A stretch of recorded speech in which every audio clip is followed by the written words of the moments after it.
Hi friends, మీకు తెలుసా ఇప్పటి వరకు భూమిపైన పుట్టిన జీవజాతి అన్నిటిలో ప్రజెంట్ భూమిపై బ్రతికున్న జీవజాతులు కేవలం 1% మాత్రమే అని, మిగిలిన 99 జాతులన్నీ కూడా ఆల్రెడీ భూమిలో సమాధైపోయాయి.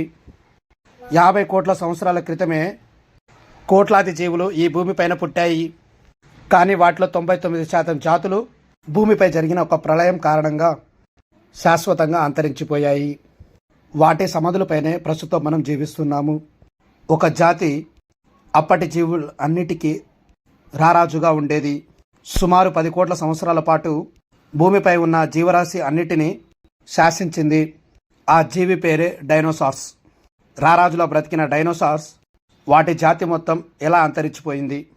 డైనోసార్స్ మాత్రమే కాదు, ఆ యుగంలో పుట్టిన చాలా జీవజాతి కనుమరుగైపోయింది. కానీ ఒక జాతి మాత్రం ఇప్పటికీ దాని ప్రతాపం భూమిపైన చూపిస్తూనే ఉంది. అదే దోమ, కీటకాల జాతి. పెద్ద పెద్ద డైనోసార్ జాతులే అంతరించిపోయాయి. సరిగ్గా కంటికి కూడా కనిపించని సైజులో ఉండే దోమ ఇవి బ్రతికున్నాయంటే నమ్మబుద్ధి కావడం లేదు కదా.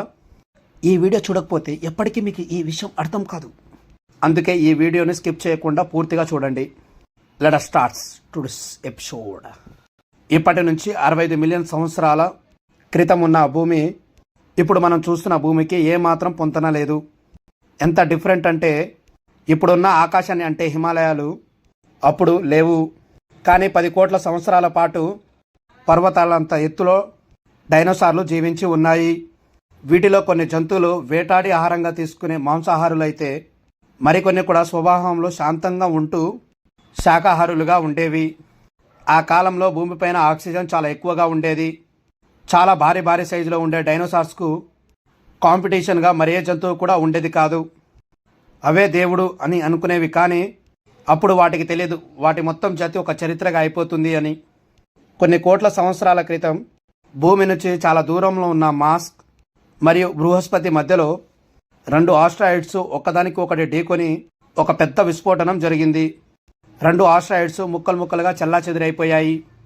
వాటిలోనే ఒక శకనం అనంత విశ్వంలో చాలా బలంగా అత్యంత వేగంతో భూమి వైపుకు ప్రయాణించడం మొదలుపెట్టింది.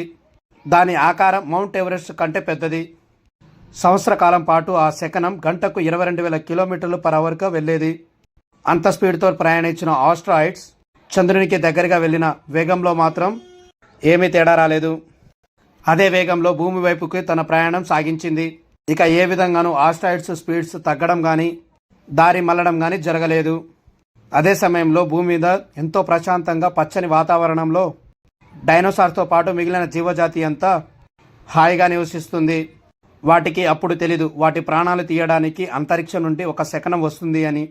అంతరిక్షం నుంచి భూమికి ప్రయాణిస్తున్న ఆస్ట్రాయిడ్స్ 40 కిలోమీటర్ల వ్యాసంతో 20 ట్రిలియన్ టన్నుల బరువుతో భూ వాతావరణంలోకి ప్రవేశించింది. భూ వాతావరణంలోకి వచ్చి రాగానే గ్రహశకలం స్పీడ్ మరింత పెరిగి ఘర్షణ ఏర్పడింది. ఘర్షణ వలన శకనం ఒక అగ్నిగోళంగా మారిపోయింది. భూ వాతావరణంలోకి ఎంటర్ అయిన 4 నిమిషాల్లోనే అట్లాంటిక్ ఓషను దాటుకొని 35,000 డిగ్రీల వేడితో ప్రయాణం చేసుకుంటూ వచ్చింది. అది 1,00,000 సూర్యుడికి అంత వచ్చే వేడితో సమానం. నేలకు 500 కిలోమీటర్ల మైలు దూరంలోకి వచ్చేసరికి దాని వెలుగుని తట్టుకోలేక కొన్ని జీవులు కంటి చూపును కోల్పోయాయి. ఆ శకలం భూమిని చేరుకుంటగానే ఎన్నో వేల జీవులు ఆ వేడికే మాడి మసైపోయాయి. అలా రెప్పపాటులోనే ఆ ఆస్ట్రాయిడ్స్ మెక్సికో సమీపంలో నేలను ఢీకొంది. 35,000 డిగ్రీ సెల్సియస్ భయంకరమైన ఒక విస్ఫోటనం జరిగింది. ఈ విస్ఫోటనం దగ్గర దగ్గర 10 హైడ్రోజన్ బాంబులకు సమానం. కేవలం సెకను కాలంలోనే ఆ విస్ఫోటనం జరిగిన చుట్టుపక్కలున్న డైనోసార్స్ అన్నీ కూడా మరణించాయి. ఆస్ట్రాయిడ్ భూమిని తాకిన చోట 140 కిలోమీటర్ల వెడల్పును 20 కిలోమీటర్ల లోతైన ఒక పెద్ద బిలం ఏర్పడింది. భూమిలో నుంచి బయటకు వచ్చిన రాళ్ళు మట్టి ధ్వని కంటే ఏకంగా గాలిలోకి ఎగిరాయి. సంఘటన జరిగిన ప్రదేశం నుంచి 5,000 కిలోమీటర్ల దూరం వరకు టెంపరేచర్ 600 డిగ్రీ సెల్సియస్కి చేరుకుంది. అంత దూరంలో ఉన్నా సరే ఆ వేడికి డైనోసార్ల ఒంటి మీద ఉండే చర్మం కరిగిపోయి ద్రవంగా మారిపోయి ఆవిరైపోయింది.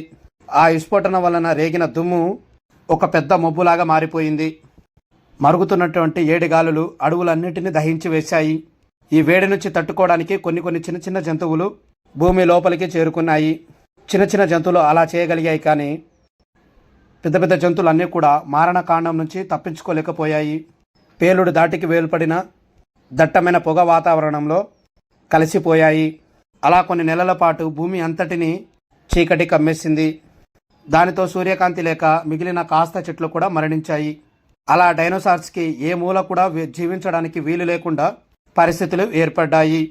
భూమి, ఆకాశం మరియు సముద్రం ప్రతి చోట విపత్తు రావడంతో అన్ని జీవులకు బతుకుదారులు మూసుకుపోయాయి. శాస్త్రవేత్తలు చెప్తున్న దాని ప్రకారం ఈ విస్ఫోటనం జరిగిన 90 నిమిషాల్లోనే భూమిపైన ఉన్న డైనోసార్లతో సహా చాలా జీవజాతులు అంతమైపోయాయి. సో గైస్, మరిన్ని ఇంట్రెస్టింగ్ వీడియోస్ కోసం మా ఛానల్ సబ్స్క్రైబ్ చేసుకోండి. పక్కనే ఉన్న బెల్ ఐకాన్ని ప్రెస్ చేయండి. నెక్స్ట్ నుంచి ది బెస్ట్ ఇస్తాం ఇంకా. Okay, thank you guys, bye bye.